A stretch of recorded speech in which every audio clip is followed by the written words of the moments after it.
করলেন এবং বললেন, ও যুবক শোনো, চুরি করা ভালো নয়, অন্যের সম্পদ আত্মসাৎ করা ভালো নয়, তোমরা এগুলো ছেড়ে দাও। ছেড়ে দিয়ে ভালোর পথের দিকে আসলো। একটা মানুষ আল্লাহ রসুলের দাওয়াতগুলো গ্রহণ করলো না। 40 বছর বয়স যখন আল্লাহ রসুল সাল্লাল্লাহু আলাইহি ওয়াসাল্লাম হেরা গুহার পর্বতে ধ্যান শুরু করলেন। এই নিমজ্জিত জাতিকে কিভাবে টেনে তোলা যায়, এই নিমজ্জিত জাতিকে কিভাবে হেদায়েতের আলো দেখানো যায়, এই খারাপ মানুষগুলোকে কিভাবে ভালো বানানো যায়, আল্লাহ রাসূল সাল্লাল্লাহু আলাইহি ওয়াসাল্লাম চিন্তা করছেন। এমন সময় জিবরিল এসে আল্লাহ রাসূল সাল্লাল্লাহু আলাইহি ওয়াসাল্লামের কাছে কোরআনের দাওয়াত নিয়ে আসলো, কোরআনের বাণী নিয়ে হাজির। আল্লাহ রাসূল সাল্লাল্লাহু আলাইহি ওয়াসাল্লাম 23 বছর থেকে শুরু করে নিয়ে 40 বছর, এরপরে 40 বছর থেকে শুরু করে নিয়ে 63 বছর, প্রথম 23 বছরে কোনো মানুষ হেদায়েত হলো না। দ্বিতীয় 23 বছর কোরআন দিয়ে যখন দাওয়াত দেওয়া শুরু করলো, প্রত্যেকটা মানুষ এই কোরআনের ছায়াতলে আসা শুরু করলো। এই কোরআনের ছায়াতলে আসার পরে প্রত্যেকটি মানুষ, যেই মানুষগুলো ছিল খারাপ, যেই মানুষগুলো আসমানের নিচে জমিনের উপরে সবচেয়ে খারাপ ছিল, কোরআনের সংস্পর্শে আসার কারণে ওই মানুষগুলো আসমানের নিচে আর জমিনের উপরে সবচেয়ে দামি মানুষে পরিণত হয়ে গেল। সুবহানাল্লাহি ওয়া বিহামদিহি। কোরআন এমন একটা জাদু, এমন একটা জাদুর কিতাব, যার পরশে মানুষ আসবে সোনার মানুষ হয়ে যাবে। এমন একজন নবী আমরা পেয়েছি, যিনি ছিলেন নির্যাতিত, নিপীড়িত, নিষ্পেষিত, পদদলিত, নিগৃহীত মানুষের চরম এবং পরম বন্ধু। যারা যারা এই মাইকের আওয়াজ যাদের কানে যাচ্ছে, যাওয়ার পরও চিন্তা করছেন বাইরে দাঁড়িয়ে তো আওয়াজ শোনা যায়, ওয়াজ শুনতে পারবো, তাদের জন্য বলছি, বাইরে দাঁড়িয়ে ওয়াজ শোনা যায়, আসলে এটা ওয়াজ হয় না, ওটা হয় আওয়াজ। আপনারা 5 জন মিলে গল্প করছেন, কানে যাচ্ছে, হুজুর আলোচনা করছে, শুনছি, ভালোই তো লাগে। এটা দিয়ে হেদায়েত পাওয়া যায় না, কারণ আল্লাহ তাআলা বলছেন, ইন্নাকা লা তাহদি মান আহবাবতা ওয়ালাকিন্নাল্লাহা ইয়াহদি মান ইয়াশাউ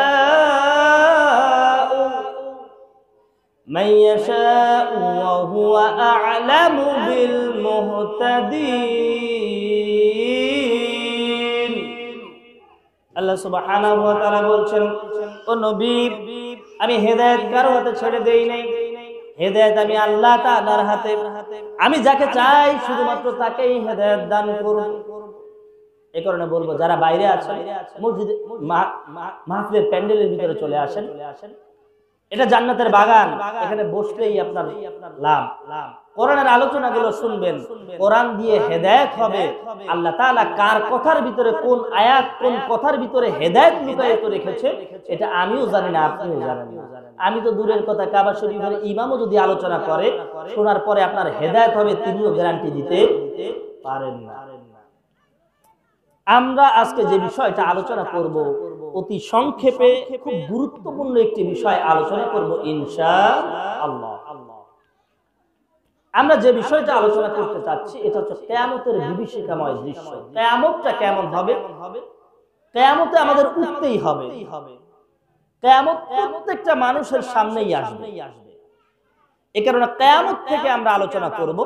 কিয়ামতের চিত্রটা কেমন হবে এটা আমাদের বোঝা দরকার, কারণ আমরা কবরের পরে প্রথম যে ঘাটিটা, সেটা হচ্ছে কিয়ামত। আল্লাহ সুবহানাহু ওয়া তাআলা কোরআনুল কারীমের ভিতরে ইরশাদ করে বলছেন, ইয়া আইয়ুহান নাসু তাকু রাব্বাকুম ইন্না যালজালাতাস সাআতি শাইউন আযীম। আল্লাহ সুবহানাহু ওয়া তাআলা সূরা হজের 1 নম্বর আয়াতে বলছেন, ও মানুষ, ওয়াত্তাকু রাব্বাকুম, তোমার রবকে ভয় করো, তোমার রবকে ভয় করো। ইন্না যালজালাতাস সাআতি শাইউন আযীম, কারণ কিয়ামত এমন একটা দিবস, যেই দিবসে প্রচন্ড পরিমাণ প্রকম্পন হবে। ইসরাফিল আলাইহিস সালাতু ওয়াস সালাম সিংহায় ফুঁক দিবেন, ফুঁক দেওয়ার সাথে সাথে যত মানুষ জীবন্ত ছিল সব মৃত হয়ে যাবে, পৃথিবীগুলো ভেঙে চুরমার হয়ে যাবে, আকাশগুলো ভেঙে পড়ে যাবে, পাথরগুলো তুলার মতো করে উঠতে থাকবে, এমন একটা বিভীষিকাময় সময়ের সৃষ্টি হয়ে যাবে। আবার ইসরাফিল যখন দ্বিতীয়বার ফুৎকার দিবেন, তখন মানুষগুলো কিয়ামতের ময়দানে উত্থিত হয়ে দাঁড়িয়ে যাবে। এই দিনটা বড় কঠিন, বড় বিভীষিকাময়। এই দিনে কোনো মানুষের দিকে তাকাবে না। মানুষগুলো শুধু চিন্তা করবে, ইয়া নাফসি ইয়া নাফসি, আজকে আমাদের কি হবে, আজকে আমাদের কি হবে, এটা নিয়েই শুধু চিন্তা করবে। আল্লাহ তাআলা এর পরবর্তীতে বলছেন, ওয়াত্তাকু ইয়াওমান তুরজাউনা ফীহি ইলাল্লাহ সুম্মা তুওয়াফা কুল্লু নাফসিন মা কাসাবাত ওয়া হুম লা ইউযলিমুন। সূরা বাকারার 281 নম্বর আয়াতে আল্লাহ সুবহানাহু ওয়া তাআলা জানাচ্ছেন, ওয়াত্তাকু, ভয় করো, ইয়াওমান, সেই দিনকে, ওই কিয়ামত দিবসকে ভয় করো, তুরজাউনা, যেদিন তোমাকে ফিরতেই হবে, ফীহি ইলাল্লাহ, তোমার আল্লাহর নিকটে। এমন কি কেউ আছে যাকে কিয়ামত দিবসে ফিরতে হবে না, আল্লাহর কাছে যেতে হবে না? যদি এমন কেউ মেসেজ পেয়ে থাকেন যে আমি অমর, চিরদিন বেঁচে থাকবো, আমি কোনোদিন মারা যাব না, আমার মৃত্যু নেই, তাহলে তার জন্য এই আলোচনা না, তার ছুটি বাড়িতে চলে যেতে পারে। আর যে ব্যক্তি চিন্তা করছেন না আমি তো নিশ্চিত মারা যাব, কারণ কবি সম্রাট আল্লামা ইকবাল বলছেন, আল মাউতু কাসুন কুল্লু উনাসিন শারিবুন, আল কবরু বাইতুন কুল্লু উনাসিন দাখিলুন। কবর এমন একটি বাড়ি, যে বাড়িতে তোমার প্রবেশ করতেই হবে, আর মৃত্যু এমন একটি পেয়ালা, যেই পেয়ালাটা থেকে তোমার পান করতেই হবে। কোনো উপায় আছে মৃত্যুর পেয়ালা থেকে পান না করে? কোনো উপায় নেই। এই কারণে আল্লাহ তাআলা বলছে, ওয়াত্তাকু রাব্বাকুম, তোমার রবকে ভয় করো, ইয়াওমান তুরজাউনা, যেদিন তোমাকে ফিরে যেতে হবে ইলাল্লাহ, আল্লাহর কাছে, সুম্মা তুওয়াফা, অতঃপর তোমাকে দেখানো হবে, তোমাকে দেওয়া হবে, কুল্লু নাফসিন, প্রত্যেকটা আত্মাকে দেওয়া হবে, মা কাসাবাত ওয়া হুম লা ইউযলিমুন। আল্লাহ তাআলা বলেন, সুম্মা তুওয়াফা কুল্লু নাফসিন মা কাসাবাত, প্রত্যেকটা মানুষ তার হাতে তার কর্মফলটা সেদিন তুলে দেওয়া হবে। কে ডানপন্থী লোক আর কে বামপন্থী লোক সেদিন বোঝা যাবে। ডানপন্থী মানুষ হলে ডান হাতে আমলনামা পাওয়া যাবে, আর বামপন্থী মানুষ হলে বাম হাতে আমলনামা পাওয়া যাবে। আমি আশা করি এখানে এমন কেউ নাই যে কিনা ডান হাতে আমলনামা চায় না, এমন কেউ পায় না, এমন কেউ বলতে পারবে না, হুজুর দুনিয়াটা যেমন আছে সব আমি ভোগ করতে চাই, আমলনামাটা বাম হাতে দিলেও কোনো সমস্যা নাই, এমন কারো সাহস নাই। সবাই চায় আমি জান্নাতে যাব, চায় না? সবাই চায় আমি জান্নাতে যাব। একটাই মাত্র সমস্যা, জান্নাতে যাওয়ার কাজগুলো করি না। সেদিন ছোট বড় যত ভালো কাজ করি আর যত খারাপ কাজ করি, আল্লাহ তাআলা প্রত্যেকটা মানুষের হাতে এক একটা চিঠি ধরিয়ে দিবেন, দেখো এর ভিতরে তুমি কি কি করেছিলে, দুনিয়ার ভিতরে কি কি কাজ করেছিলে, সব তুমি পাবে। কারণ আল্লাহ তাআলা বলছেন, ওয়ালা তামুতুন্না ইল্লা ওয়া আনতুম মুসলিমুন, মুসলমান না হয়ে মরো না। খবরদার, হুঁশিয়ার করে দিয়ে আল্লাহ বলছেন, খবরদার ভুলেও কখনো মুসলমান না হয়ে, খাঁটি মুমিন না হয়ে তুমি মরো। আপনি মুমিন, আপনার তিনটা গুণ থাকা প্রয়োজন। কয়টা? তিনটা গুণ থাকা প্রয়োজন। ইকরার বিল লিসান, তাসদীক বিল জিনান, আমাল বিল আরকান।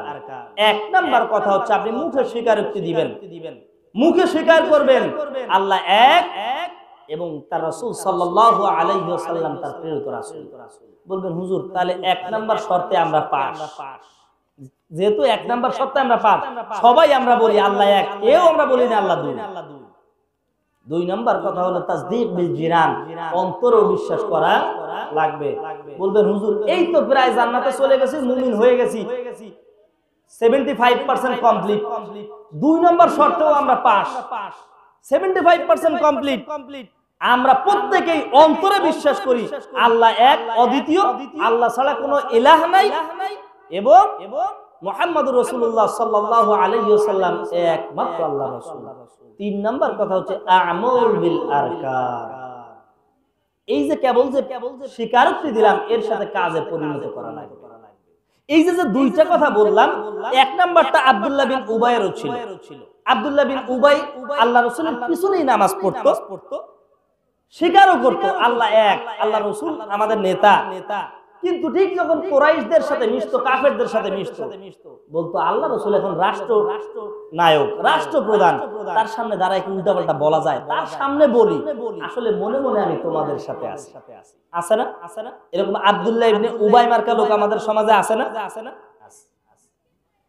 কিন্তু ৩ নাম্বার সন্তান যেটা আমল বিল আরকান, বাস্তবে পরিণত করা। একটা উদাহরণ দিলে বুঝবেন। মনে করেন আপনি বা আপনার ছেলে আমেরিকাতে যাবে। আমেরিকা যাওয়ার জন্য ফার্স্ট পাসপোর্ট বানিয়েছে। পাসপোর্ট বানানোর পরে আমেরিকান এম্বাসিতে দাঁড়িয়েছে, ভিসাও পেয়ে গেছে, টিকিটও কেটে ফেলেছে, ফার্স্ট ক্লাস এয়ারলাইন্সের টিকিট কেটে ফেলেছে। কাটার পরে আগামীকাল সকাল 7টায় তার ফ্লাইট। ঢাকায় বসে আছে বাসায়, সকাল 7টা বাজে সে ঘুম থেকে ওঠে না। 10টা বেজে গেছে, তার কোনো খবর নাই। প্লেন এদিক থেকে ছেড়ে আমেরিকায় পৌঁছায় গেছে। এখন বলেন সে তো আমেরিকায় চলে গেছে, যায় নাই? কেন? কারণ তার তো টিকিট কাটা, পাসপোর্টও আছে, ভিসাও আছে, টিকিট কাটছে, প্লেনে তার নামে সিটও একটা বরাদ্দ আছে, প্লেনও আমেরিকায় গেছে। ওই লোকটা আমেরিকায় যায় না। কেন যায় নাই? উনি বাসা থেকে যে প্লেনের সিটে বসে নাই। এবার আপনারা চিন্তা করুন, মুখে স্বীকারোক্তি দিলাম, অন্তরে বিশ্বাসও করলাম, কাজে পরিণত করলাম না। ওই ব্যক্তি যেমন পাসপোর্ট টিকিট সব থাকার পরও কষ্ট করে বাস্তবায়ন করার জন্য প্লেনে ওঠে নাই, না ওঠার কারণে যেমন আমেরিকা সে পৌঁছাতেও পারে নাই। আমি আপনি যদি বাস্তবে আমার আমলগুলো, আমল বিল আরকান, মুখে যেটা বললাম, অন্তরে যেটা মানলাম, ওটা যদি বাস্তবে পরিণত না করতে পারি, আমলের সাথে মিশাতে না পারি, ওই ব্যক্তির মতো আমরাও পরিণত মুমিন হতে পারবো? সম্ভাবনা আছে মুমিন হওয়ার। তাহলে এই 3টা কাজের আমাদের সমন্বয় করা লাগবে। 3.5 হাত বডির ভিতরে আল্লাহ রাসূল সাল্লাল্লাহু আলাইহি ওয়াসাল্লামের সুন্নাত, আল্লাহ রাসূল সাল্লাল্লাহু আলাইহি ওয়াসাল্লাম জীবন আদর্শ দিয়ে নিজেদেরকে সাজাতে হবে।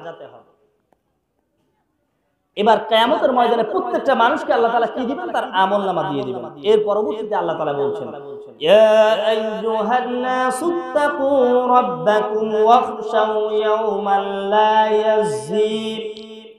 ও মানুষ শোনো, ওয়াত্তাকু রাব্বাকুম, তোমার রবকে ভয় করো, ওয়াখশাউ, ভয় করার মতো ভয় করো, ইয়াওমান, যেদিন কিয়ামত দিবস হবে, এদিন আর কেউ থাকবে না, একমাত্র বিচার দিবসের মালিক, বিচারের মালিক থাকবেন মহান আল্লাহ তাআলা। সেদিনকে তুমি প্রকৃতভাবে ভয় করো, ভয় করে দুনিয়ার জিন্দেগিতে তুমি আমল করার চেষ্টা করো, ওই দিনকে ভয় করো। কেননা লা ইয়াজি ওয়ালিদুন আও ওয়ালাদিহি, আল্লাহ তাআলা বলছেন ওদিন কোন পিতা তার সন্তানের কোনো উপকারে আসবে না। দেখেন ভালো করে বুঝবেন, আল্লাহ তাআলা বলছেন লা ইয়াজি ওয়ালিদু আও ওয়ালাদিহি, কোন পিতা তার সন্তানের কোনো উপকারে আসবে না। আপনি বলতে পারেন আমি আজকে এমপি, আমি আজকে মিনিস্টার, আমি এলাকার চেয়ারম্যান, আমার টাকার অভাব নাই। হুজুর আপনি কি জানেন কোটি কোটি টাকার ফ্ল্যাট আছে আমার ঢাকায়, ব্যাংক ব্যালেন্সের অভাব নাই, আপনি জানেনও না আমার কত টাকা আছে। আমার সন্তানকে কিয়ামতের ময়দানে যা লাগে তাই আমি পার করে নিয়ে যাব না, সেদিন কোনো সুযোগ নাই। আল্লাহ তাআলা বলেন লা ইয়াজি, পিতা তার সন্তানের কোনো উপকারে আসবে না। তাহলে চিন্তা করতে পারেন আমার সম্পদ বানায় কোনো লাভ নাই। যা সম্পদ ছেলেরে বানাই, ছেলেরে মোটামুটি একটা বিসিএস ক্যাডার অফিসার বানাই, প্রশাসনের, পুলিশের বড় কর্মকর্তা, যাতে কিয়ামতের ময়দানে যাই অন্তত যেমনেই হোক, ধমকি জামকি যা দিও, আমি যেহেতু পারবো না, আমারে তো পারবে সে নিতে। আপনার এই প্রশ্নের উত্তরে আল্লাহ তাআলা বলছেন ওয়ালা মাউলুদুন হুয়া জাজিন আও ওয়ালাদিহি, কোন সন্তানও তার পিতার কোনো উপকারে আসবে না। কত বড় অফিসার আপনার সন্তানকে বানিয়েছেন এটা দেখার বিষয় নয়। দুনিয়ার ভিতরে সবচেয়ে ক্ষমতাবান, তারপরও কিয়ামতের ময়দানে আপনাকে আপনার সন্তান কোনো উপকার করতে পারবে না। আল্লাহ তাআলা এরপরে বলছেন ইন্না ওয়া'দাল্লাহি হাক, নিশ্চয় আমি আল্লাহ যা ওয়াদা করেছি তাই, এই ওয়াদার কোনো নড়চড় হবে না, কারণ আমি সত্য ওয়াদাকারী। এরপরে আল্লাহ তাআলা বলছেন ফালা তাফুরান্নাকুমুল হায়াতুদ দুনিয়া ওয়ালা ইয়াগুররান্নাকুম বিল্লাহিল গুরুর। আল্লাহ সুবহানাহু ওয়া তাআলা বলছেন দুনিয়ার যে জীবনটা তোমরা পেয়েছো, এই খেলতামাশার জীবনটা পাওয়ার পরে চিন্তা করতেছো এই দুনিয়ার ধোঁকায় তোমরা পড়ে গেছো। ওয়ালা ইয়াগুররান্নাকুম বিল্লাহ, শয়তান তোমাদেরকে আল্লাহ থেকে ধোঁকায় ফেলে দিয়েছে। এই দুনিয়ার সুখ শান্তি লাল নীল বাতি দেখায় তোমাদেরকে ধোঁকায় ফেলে দিয়েছে। তোমরা ধোঁকায় পড়িও না, কারণ আল্লাহ তাআলা বলছেন ওয়া খায়রুম মিম্মা ইয়াজমাউন, আল্লাহ তাআলা বলছেন উল বিফাদলিল্লাহি ওয়া বিরাহমাতিহি ফাবিযালিকা ফালইফরাহু হুয়া খায়রুম মিম্মা ইয়াজমাউন। আল্লাহ সুবহানাহু ওয়া তাআলা বলছেন ও বান্দা শোনো, দুনিয়াতে কোটি টাকার মালিক হয়েছো, ঢাকার ভিতরে 2টা ফ্ল্যাট আছে, শুধু তাই নয় মালয়েশিয়া পর্যন্ত তোমার বাড়ি আছে, কোটি কোটি টাকার ব্যাংক ব্যালেন্স আছে, কোটি কোটি টাকার তোমার ব্যাংক ব্যালেন্স আছে, গ্রামের ভিতরে বিঘার পরে বিঘা তোমার সম্পদ আছে, জমি আছে। এর জন্য তুমি খুশি হও না, বেশি আনন্দ করো না। আনন্দ করবা কেন? আল্লাহ তাআলা বলেন ফালইফরাহু ওয়া খায়রুম মিম্মা ইয়াজমাউন।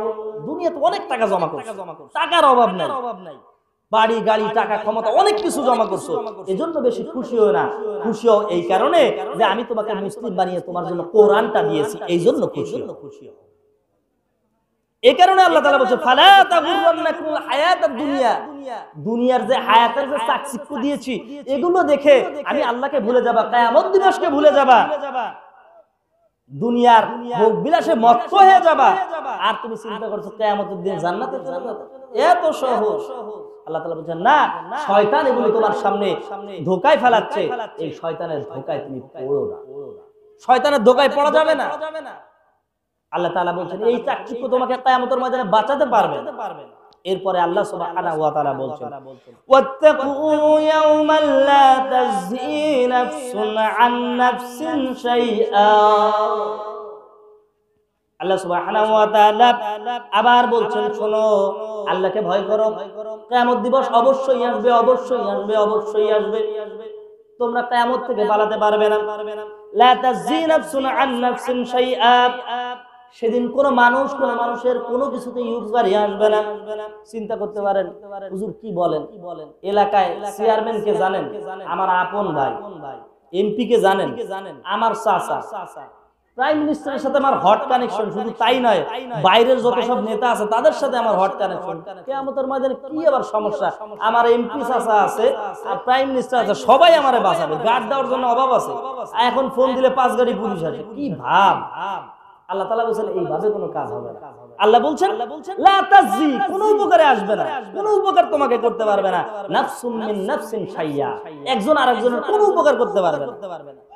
ক্যান ইউ ইমাজিন, আপনি একটু চিন্তা করে দেখেন, যেই মা তার সন্তানকে 10 মাস পেটে ধারণ করার পরে দুনিয়ায় আসার পরে 2 বছর দুধ খাইয়েছে, এরপরে বড় করেছে, এই মা যদি সন্তান যদি কিয়ামতের ময়দানে বিপদে পড়ে, মার কাছে যে বলবে মা হামালাতহু উম্মুহু ফি আমাইন, ও মা কষ্টের পরে কষ্টে আমাকে পেটে ধারণ করেছো, ফি আমাইন 2 বছর দুধ খাইয়েছিলে, এত ভালোবেসেছো, আমি তোমার কলিজার টুকরো সন্তান ছিলাম। মাগো একটু আজকে দেখো আমি অল্প একটু সওয়াবের জন্য আজকে আটকে পড়ে গেছি, মাগো একটু উপকার করো, মা একটু সওয়াব দিয়ে আমাকে একটু উপকার করো, আমি একটু জান্নাতে যাব।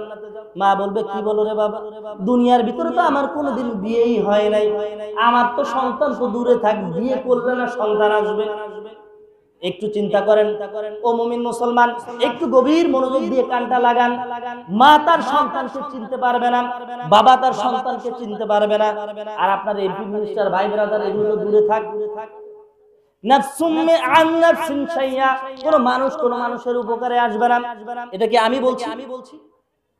আল্লাহ সুবহানাহু ওয়া তাআলা ওয়াজ করে আপনাদের শোনাচ্ছেন ওয়ালা ইউকবালু মিনহা আদলুন। আপনি চিন্তা করতে পারেন এগুলো বাদ, যদি মানুষ উপকারে না আসে, টাকা পয়সা অনেক কামাইছে, ওয়ালা ইউকবালু মিনহা আদলুন, টাকা পয়সা দিয়ে সেদিন সুপারিশ করাবো, কে কত ঘুষ খায়। দুনিয়াতে যদি আপনি দুনিয়াতে মনে করেন একটা মামলা হয়েছে আপনার নামে, দুনিয়াতে একটা মামলা হয়েছে, বিশাল কঠিন একটা মামলা, যে মামলায় আপনার জেল নিশ্চিত, যাবজ্জীবন। এরপরে আপনি যাবেন জজ কোর্টে, যাওয়ার পরে একটা উকিল ধরছেন, হয় নাই, ওখান থেকে হাইকোর্ট, হয় নাই সুপ্রিম কোর্ট, হওয়ার পরে মোটামুটি টাকা যা লাগে 50-1 কোটি যা লাগছে দিয়ে মোটামুটি জামিন হওয়ার সুযোগ আছে। আপনি মোটামুটি একটা সিস্টেম করে সুযোগ আছে, না হলে রাষ্ট্রপতির কাছে মাপ চেয়ে ক্ষমা পাওয়ার তো সুযোগ আছে। আপনি চিন্তা করতেছেন কিয়ামতটা মনে হয় অমনি। যারা চিন্তা করে আল্লাহ তাআলা তাদের জন্য বলছেন ওয়ালা ইকবালু মিনহা আদলুন, সেদিন কারো থেকে কোনো ধরনের উৎকোচ গ্রহণ করা হবে না। চিন্তা করতেছেন যখন ফেরেশতারা মাপ দেবে না, এক একজনের পকেটে এক একটা বান্ডেল মোটামুটি ঘুরতে দেব, মাপের সময় একটু কাজ করে ধরলেই মোটামুটি আমি পার। জান্নাতে গেলে আর ঠেকাই কেরা, আর হুজুররাই তো ওয়াজ করে জান্নাতে গেলে চিরস্থায়ী, আর বেরোনোর কোনো সুযোগ নাই। মোটামুটি ফেরেশতার পকেটে যদি 2-4 খান বান্ডেল, আমার পশ্চিম পাথারের যে 5 বিঘা জমি ওর দলিলটা ওর নামে দিয়েই খালি মোটামুটি ধরতে পারলেই আমি দৌড়, এরকম সুযোগ আছে নাকি? আল্লাহ তাআলা বলেন ওয়ালা ইকবালু মিনহা আদলুন, সেদিন কোন ধরনের উৎকোচ গ্রহণ করা হবে না, কারোর থেকে কোনো কিছু নেওয়া হবে না। এরপরে আল্লাহ তাআলা বলেন ওয়ালা তানফাউহা শাফাআতুন, এরপরে আল্লাহ তাআলা বলছেন এবার যদি এটাতেও না হয়, এবার যদি আপনি চিন্তা করেন হুজুর ঠিক আছে টাকা পয়সা যদি না হয়, সুপারিশ করাবো। বর্তমান সময় আমার যে নেটওয়ার্ক, আমার কাছে যদি কেউ বলে, আমার যে নেটওয়ার্ক আছে একেবারে হাই লেভেল পর্যন্ত, প্রাইম মিনিস্টার পর্যন্ত সুপারিশ করাইলে চাকরি হবে 100%, চাকরি হবে 100%। আমার যে নেটওয়ার্ক, সুপারিশ না নিয়ে লাভ উপায় আছে? কি বলেন আপনি? আছে না এমন মানুষ? কথা বলেন, আছে না? আছে। দুনিয়ার ভিতরে সুপারিশ খুব কটু, খুব হাই কোয়ালিটির জ্যাকটাদের আল্লাহ তাআলা বলছেন এরা কিয়ামতের ময়দানে এরকম কাজ করবে যে চিন্তা করবে কাউরে একটু সুপারিশ করানো যায় কিনা, যাবে না, যে আল্লাহ তাআলা আগেই বলছেন ওয়ালা তানফাউহা শাফাআতুন, সেদিন তোমার কোন ধরনের সুপারিশ কোনো উপকারে আসবে না, কোন ধরনের সুপারিশ কোনো উপকারে আসবে না। আল্লাহ তাআলা এবার আপনি চিন্তা করবেন, অনেক মানুষ আছে না দুনিয়াতে মনে করেন জেল হয়ে গেছে, সুপারিশ করাইছে এমপি দিয়ে, কাজ হয় নাই, টাকা দিছে তাতেও কাজ হয় না, এরপরে বলে দুনিয়াতে এই জায়গায় কোনো বিচার ব্যবস্থাই না, সব দুর্নীতিবাজ, সব কি দুর্নীতিবাজ, কারণ নিজের পক্ষের আইডা আসে না, এই কারণে টাকা দিলাম কাজ হইলো না, এমপি দিয়ে ফোন দিলাম এরপরও আমার জামিন হয় না, সব দুর্নীতিবাজ, কেউ কোনো কথা শুনে না। আল্লাহ তাআলা সেদিন বলছে আপনিও বলবেন এত কিছু করলাম তারপরও আমার মাফ হইলো না। আল্লাহ তাআলা এই কারণে বলছেন ওয়ালা হুম ইউনসারুন, সেদিন তুমি তোমার কোনো সাহায্যকারী খুঁজে পাবে না। চিন্তা করবে আরে বাবা সাহায্য করার জন্য দুনিয়াতে কত মানুষ আছে, আপনি যেই নেতার নামে স্লোগান দেন, যেই নেতার নামে আপনি স্লোগান দেন, বলছেন অমুক নেতার চরিত্র ফুলের মতো পবিত্র, নামাজ পড়ে না, এক ওয়াক্ত গাঁজা খায় নিত্য, শয়তানের খালাতো ভাই, আপন দোস্ত, এমন নেতার পিছনে আপনি স্লোগান দিচ্ছেন, নিজের সময়টা নষ্ট করছেন, সময় নষ্ট করছেন। এক কাপ লাল চার জন্য আপনি গলা ফাটিয়ে স্লোগান দিচ্ছেন, কিন্তু আপনি নারায়ে তাকবীর আল্লাহু আকবারের স্লোগান কখনো দেন নাই। আল্লাহু আকবার, আপনি নামাজে দাঁড়ান কি বলে দাঁড়ান? আল্লাহু আকবার বলেই তো হাত বাঁধেন। আপনাকে মুয়াজ্জিন যখন আযান দিয়ে ডাকে কি বলে ডাকে? আল্লাহু আকবার, আল্লাহু আকবার, এই বলেই তো ডাকে। আপনাকে যদি আল্লাহু আকবারের স্লোগান দিতে বলা হয়, বলবেন না হুজুর জঙ্গি, এটা তো মুসলমানের ডাক। আপনি যখন জন্মগ্রহণ করেছিলেন আপনার কানে কি দেওয়া হয়েছিল? সর্বপ্রথম যে কথাটা বলা হয়েছিল আপনি শুনেছিলেন, এটাই হচ্ছে আল্লাহু আকবার, আল্লাহু আকবার। কিয়ামতের ময়দানে শিরকবিহীন যদি ঈমান না নিয়ে উঠতে পারেন, তাহলে ওই ময়দানে আপনার কোনো সুপারিশ কোনো কাজে আসবে না। গতকাল কি ছিল? 21শে ফেব্রুয়ারি আন্তর্জাতিক মাতৃভাষা দিবস। যারা এই ভাষার জন্য জীবন দিয়ে শহীদ হয়ে গেছে, তাদের ভিতরে যারা মুসলিম ছিল, আমরা দোয়া করি আল্লাহ সুবহানাহু ওয়া তাআলা তাদের ভুল ত্রুটিগুলো ক্ষমা করে দিয়ে তাদেরকে জান্নাতুল ফেরদাউসের মেহমান হিসেবে কবুল করে নেন। সকলে বলেন আমিন। আচ্ছা বলেন তো যারা ভাষার জন্য দেশের জন্য জীবন দিল, আমরা কি তাদের মতো? তাদের মতো তো দেখ আমরা করি নাই। আমরা দুনিয়ার ভাষার জন্য জীবন দেই নাই। যারা ভাষার জন্য জীবন দিয়েছে, ভাষাটা কার দান? আল্লাহর দান। আপনি যদি বাংলাদেশে জন্মগ্রহণ না করে ইংল্যান্ডে জন্মগ্রহণ করতেন, তাহলে আপনি তো অনর্গল বাংলা বলতেন নাকি? কি বলতেন? ইংলিশ। আপনি যদি সৌদি আরবে জন্মগ্রহণ করতেন তাহলে কি বলতেন? আরবি। আপনার ভাষাও তো আরবি। এরকম দুনিয়ার ভিতরে যত ভাষা আছে সব ভাষা কে দিয়েছে? আল্লাহ তাআলা শিখিয়েছেন। আল্লাহ তাআলা আমাদের এই ভাষাকে শিখিয়েছেন, এই ভাষার জন্য জীবন দিয়েছেন। আলহামদুলিল্লাহ, ভালো কথা। কিন্তু 21শে ফেব্রুয়ারি উপলক্ষে আমরা ভাষা আন্দোলনের ভাষা শহীদদের খুব সম্মান করি। সম্মান করতে যে কি করি? অনেকগুলো ফুল নিয়ে তাদের কবরের সামনে যে রেখে দিয়ে নীরবতা পালন করি। বলেন তো, এই নীরবতা পালন করার কারণে এটা বাদ। আপনার বাবা মারা গেছে, আপনার ছেলে মারা গেছে, কবর দেওয়ার পরে বলবেন হুজুর আপনি যান, কাজ শেষ। ফুল মার্কেট থেকে সুন্দর করে বিশাল বড় একটা তোড়া নিয়ে বলবেন আব্দুল করিম আমি তোর বাপ, এই দেখ তোর রূহের মাগফিরাতের জন্য তোর কবরে কত বড় ফুলের তোড়া লাগাইছি, এই এলাকায় এত বড় ফুলের তোড়া কেউ মারতে পারে নাই। কবরের সামনে দিয়ে দাঁড়াই থাকবেন হুজুর আপনি যান, কাজ শেষ। করবেন কেউ? লাখ টাকা দিলেও রাজি আছেন যে আমার সন্তানের কবরের সামনে ফুলের তোড়া দিয়ে দাঁড়াই থাকবো। আপনি আরো পিটায় সরাবেন বাঁশ নিয়ে, সরবেটা ফাইজলামির জায়গা পাস না।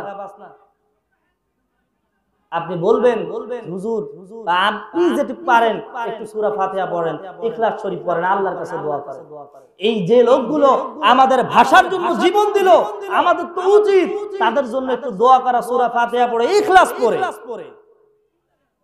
আমরা যারা হুজুররা আছে দোয়া করলে তারাই দোয়া করি, আর যারা বলতেছে আমরা খুব ভাষার জন্য ই করি, ভাষার জন্য ই করে মোবাইলের ভিতরে রিংটোন থেকে হিন্দি রিংটোন, মোবাইলটা বাজে হিন্দি, আবার ভাষার জন্য খুব মন পড়ে, বাংলা ভাষার জন্য একেবারে খুব মন কাঁদে।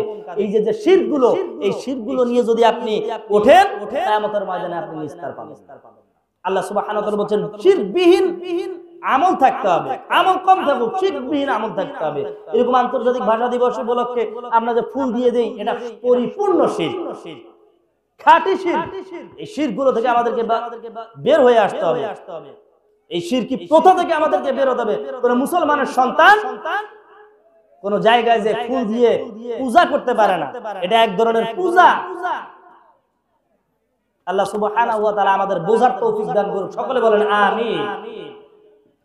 এবার আল্লাহ তাআলা বলছেন ইয়া আইয়ুহাল্লাযীনা আমানুত্তাকুল্লাহা ওয়াল তানজুর নাফসুম মা কদ্দামাত ولتنظر نفس ما قدمت لغد واتقوا الله إن الله خبير بما تعملون। আল্লাহ সুবহানাহু ওয়া তাআলা সূরা হাশরের 18 নম্বর আয়াতে বলছেন ইয়া আইয়ুহাল্লাযীনা আমানু, স্পেশালি ঈমানদারদের ডাক দিয়েছেন, ও ঈমানদাররা আল্লাহকে ভয় করো।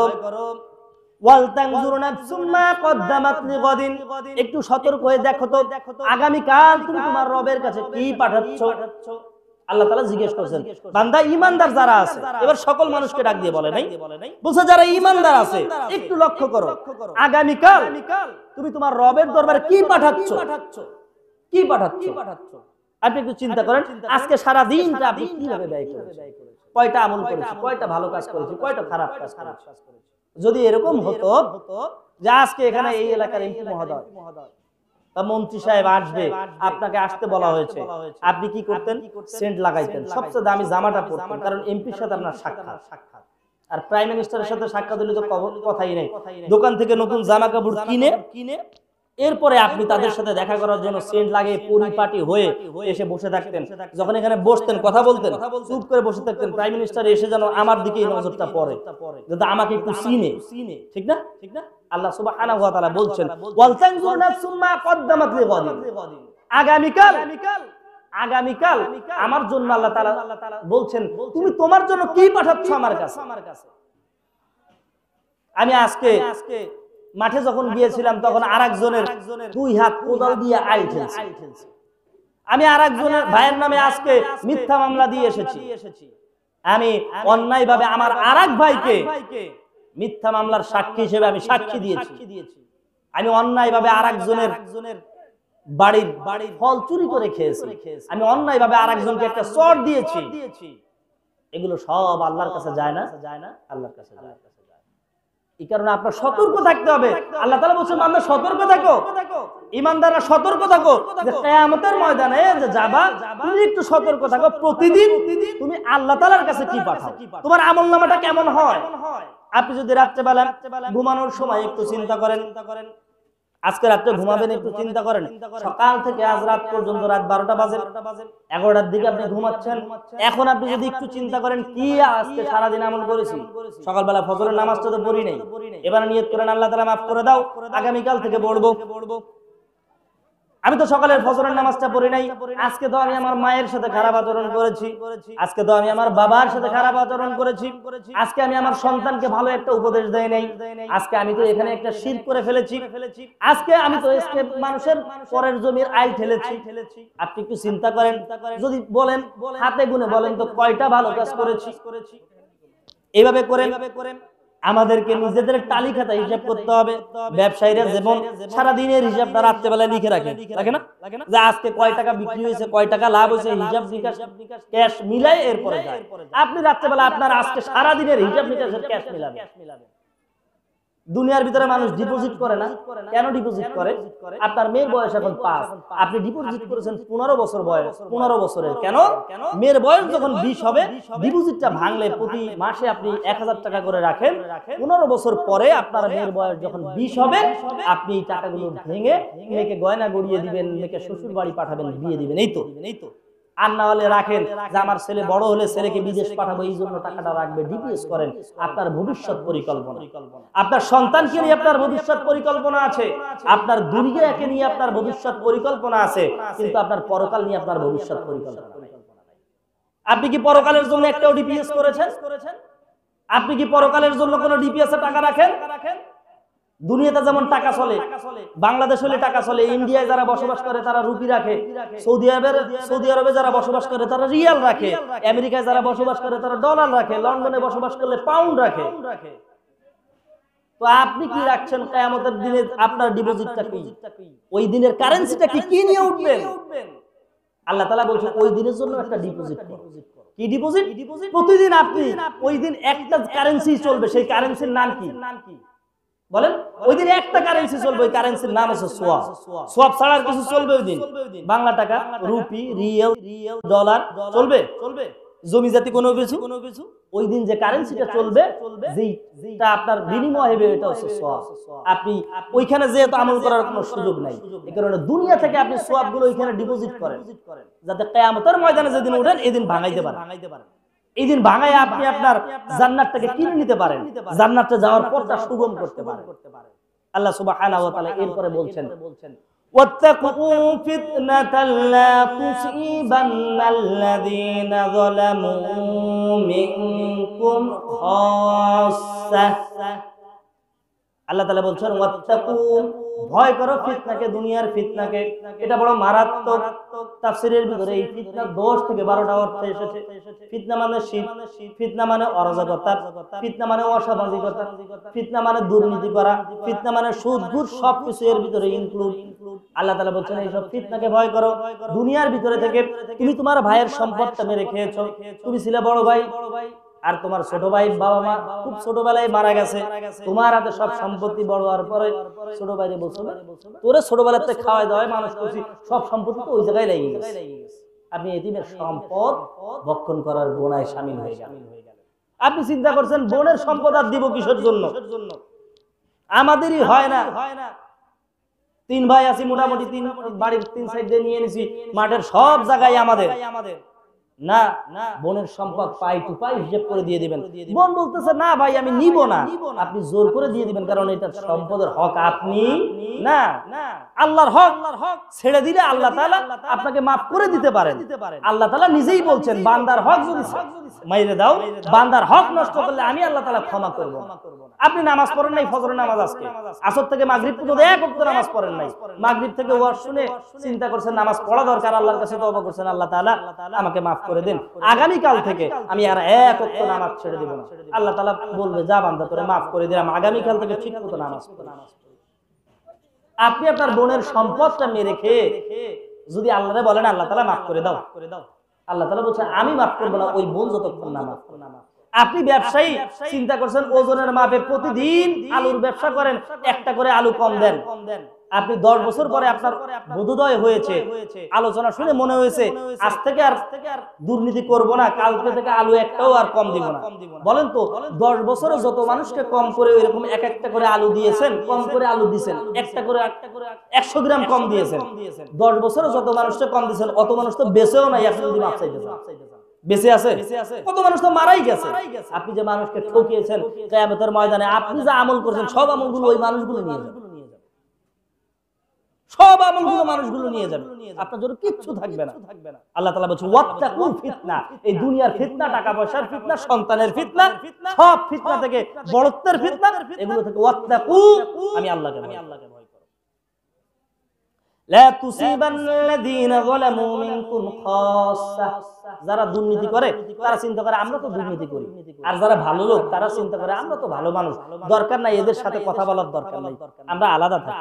আল্লাহ তাআলা বলেন না, যখন আমি আল্লাহ তাআলা পাকড়াও করব, আমি আল্লাহ তাআলা ধরবো, তখন যে দুর্নীতি করেছে আর যে দুর্নীতি করে নাই ভালো লোক, সব দুইটারই ধরবে। বলতে পারেন হুজুর আমি তো আমল করলাম সব ভালো, সব ঠিক আছে, আল্লাহ তাআলা এদের সাথে আমাকে ধরবে কেন? উদাহরণ দিই, করোনার এই যে প্যান্ডামিক সময় গেল, এই করোনাটা আসলো যখন, তখন তো শুধুমাত্র যারা জালেম ছিল, আল্লাহর কথা শুনতো না, ইহুদি খ্রিস্টান, তাদেরকেই ধরছে, কোনো মুসলমানের করোনা হয় নাই, এমন তো মুসলমানদেরও হইছে। তার মানে এটা কি আল্লাহর গজব কিনা?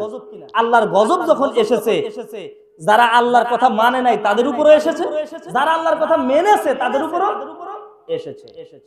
যখন সিডর হয়েছিল, যখন ঘূর্ণিঝড় হয়, ঘূর্ণিঝড়ের সময় দেখে যে এইটা হচ্ছে মুসলমানের লোকে 5 ওয়াক্ত নামাজ পড়ে, এর ঘরটা বাদ দিয়া যে 5 ওয়াক্ত নামাজ পড়ে না ওর ঘরটা উড়াই নেই, এমন আল্লাহ রহমত দেওয়ার সময়ও কার্পণ্য করেন না। যে ব্যক্তি নামাজ পড়ে তার জমিনেও বৃষ্টি দেয়, যে নামাজ পড়ে না ওর জমিনেও বৃষ্টি দেয়। ঠিক তেমনি যারা দুনিয়ায় জুলুম করে, আপনার তাদের থেকে জুলুমটাকে বাঁচায় রাখতে হবে, যাতে তারা জুলুম না করতে পারে, এর জন্য আপনার পদক্ষেপ গ্রহণ করতে হবে। শুধুমাত্র নিজে বেঁচে থাকার নাম ইসলাম নয়। যে জুলুমকারী, যে মাজলুম, তাকেও সাহায্য করবেন, যে জুলুম করে তাকেও সাহায্য করবেন, যে মাজলুম তাকে সাহায্য করবেন এইভাবে যাকে তাকে কেউ যেন আর জুলুম করতে না পারে, তার উপরে কেউ যেন অত্যাচার করতে না পারে। আর যে মাজলুম, যে জুলুম করে তাকে আর জুলুম করতে দিবেন না, সে জুলুম করলে তার পাপ হতো, আর জুলুম করতে দিলেন না তার পাপ হলো না, এভাবে আপনি তাকে সাহায্য করবেন। আল্লাহ সুবহানাহু ওয়া তাআলা এরপরে আরেকটা আয়াতে বলছেন ওয়া নাদাউল মাওয়াজিনাল কিসতা লিয়াউমিল কিয়ামাতি তুযলামু নাফসুন শাইআ ওয়া ইন কানা মিসকালা হাববাতিন মিন খারদালিন আতাইনা বিহা ওয়া কাফা বিনা হাসিবিন। আল্লাহ সুবহানাহু ওয়া তাআলা বলছেন কিয়ামতের ময়দানে আমি একটা নিত্যির পালা দাঁড় করাবো, আমি একটা পালা দাঁড় করাই, ওইটার ভিতরে নেক আর বদি, পাপ আর পুণ্যকে মাপ দেওয়া হবে। সেদিন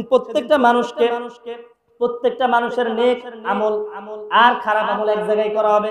আল্লাহ তাআলা মাপ দিয়ে দিয়ে প্রত্যেককে জান্নাতে দিবেন আর জাহান্নামে দিবেন, ওজন ছাড়া কাউকে জান্নাতে দিবেন না। সেদিন আল্লাহ তাআলা বলছেন ওয়া ইন কানা মিসকালা হাববাতিন মিন খারদালিন, আল্লাহ তাআলা বলছেন সামান্য একটি পাপ, মিথ্যা কথা বলেছিলেন, সামান্য একটি পাপও দেখা যাবে, সামান্য একটা সওয়াবও সেদিন দেখা যাবে। এটা হবে কিয়ামতের চিত্র। আল্লাহ তাআলা বলছেন এই কিয়ামত থেকে যদি বাঁচতে হয়, কিয়ামতের আযাব থেকে যদি বাঁচতে হয়, তাহলে একমাত্র শুধুমাত্র দুনিয়ার ভিতরে ঈমানদার প্রকৃত মুমিন হতে হবে। দুর্নীতি, অন্যায়, অত্যাচার, সুদ, ঘুষ এগুলো থেকে বেরিয়ে এসে খাঁটি মুমিন হওয়ার জন্য নিজেকে চেষ্টা করতে হবে। এটা ছিল কিয়ামতের একটা চিত্র। কিয়ামতের এই বিভীষিকাময় আল্লাহ তাআলার পাকড়াও হবে বড় কঠিন। আল্লাহ সুবহানাহু ওয়া তাআলা কিয়ামতের যে বর্ণনা দিলাম, এখান থেকে আল্লাহ সুবহানাহু ওয়া তাআলা আমাদেরকে এই পাকড়াও থেকে বাদ দিয়ে যেন আমাদের সকলকে জান্নাতি হিসেবে কবুল করেন। সকলে বলেন আমিন। আমরা জানো কিয়ামতের এই আল্লাহ তাআলার পাকড়াও থেকে বেঁচে থেকে আল্লাহ তাআলার হাবিবের হাতের হাউজে কাউসারের পানি পেতে পারি। সকলে বলেন আমিন। আমরা যেন আল্লাহর রাসূলের শাফায়াত পাই। সকলে বলেন আমিন। ওয়া আখিরু দাওয়ানা আলহামদুলিল্লাহি রাব্বিল আলামিন। আসসালামু আলাইকুম ওয়া রাহমাতুল্লাহ।